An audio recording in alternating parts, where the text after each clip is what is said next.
My name is Denise Rednour, and I'm a resident here in Long Beach, Mississippi. I have been a resident in this particular house on the beach since 1995. I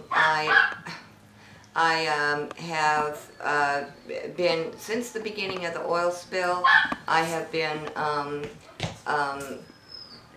documenting the oil spill with my video camera and in the form of photographs and video, and I have suffered ill health effects from that. I have made a lot of wonderful friends. The most concerning thing, here we are now, it's the middle of January, almost the middle of January, and the biggest concern of myself and my neighbors and acquaintances is health care at this point. That's our most urgent need.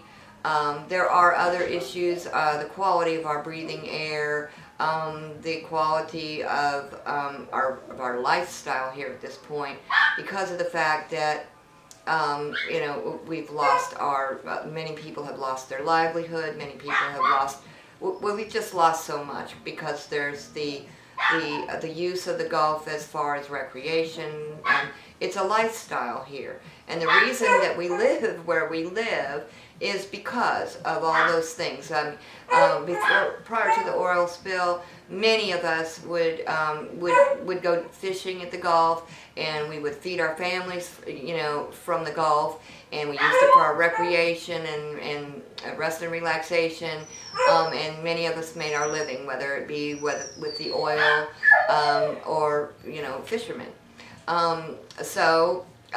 You know, but the biggest concern that remains at this point is, in fact, the health care. The problems that we're running into with health care, as a matter of fact, are lack of doctors that will even entertain the idea that we are suffering from any kind of chemical poisoning, any kind of exposure, inhalation, or anything.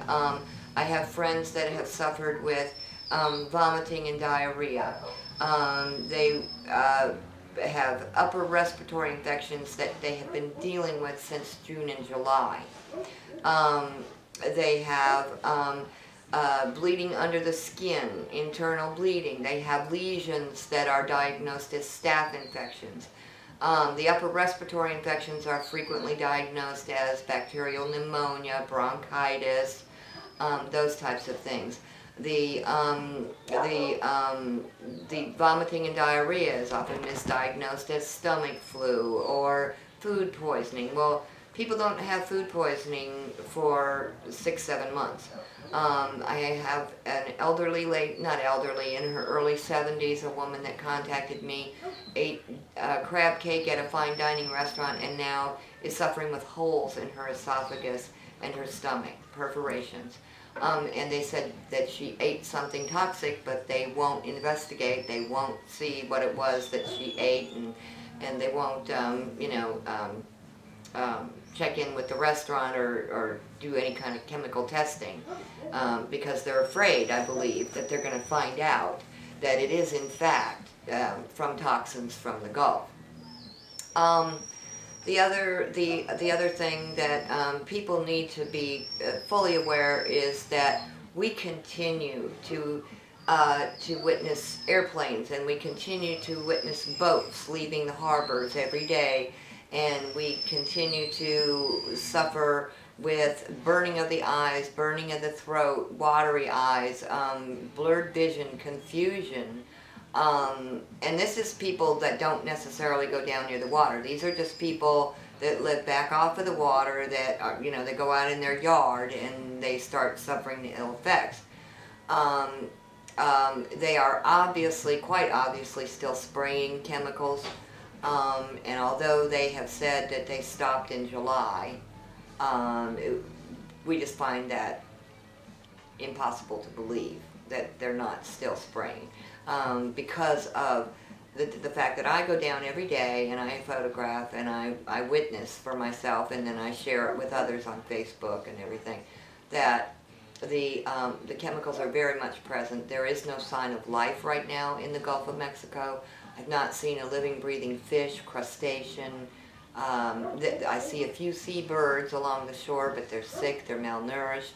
And I've spotted a lot of dead animals, a lot of dead birds. But we're not even seeing dead fish and stuff washing up at this point.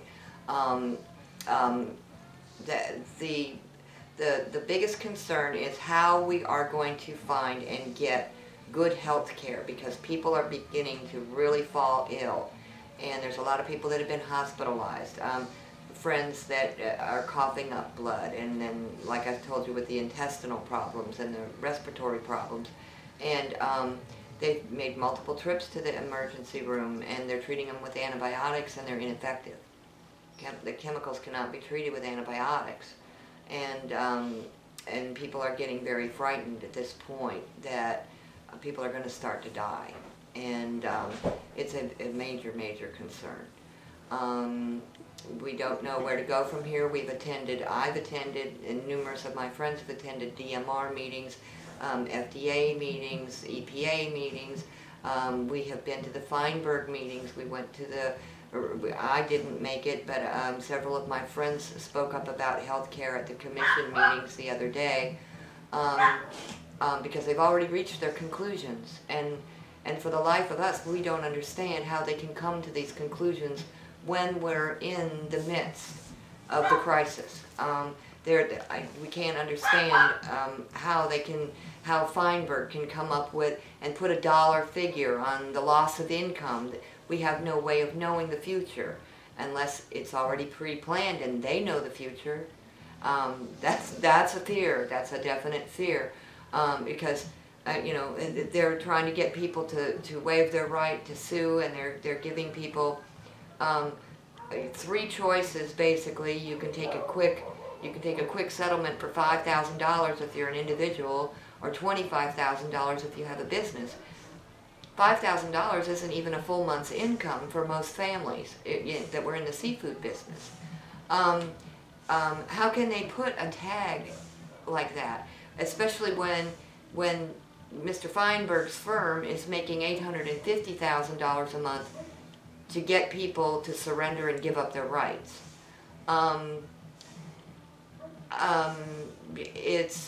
It's becoming, people are beginning to panic. People are beginning to feel totally lost and left out, and as if genocide is being, you know, that we're being killed by genocide. You know, there are, of course, people who are in complete denial that say that those of us who are diligently going down and looking at the beach and everything else, that we're being overreactive, that we're being dramatic, that we're overreacting.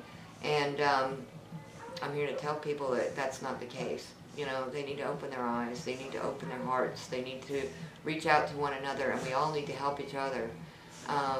And we need to find answers to these questions, because you know, it started with the wildlife and everything in the Gulf dying, and then it progressed, and of course we all know they had the dead sea turtles, and we had the dead dolphins, and people's animals are now dying in their yards, and their children are becoming sick, and it's only a matter of time before it works up the food chain, and you know, children are going to start dying really soon, and the weak and the elderly, and then we're all going to die if something isn't done, because we continue to be bombarded with the poisons and the chemicals, and we're not getting the answers that we need. We need help, and we need the rest of the world, the rest of the country, because of the shut-off of mainstream media, and the lack of information.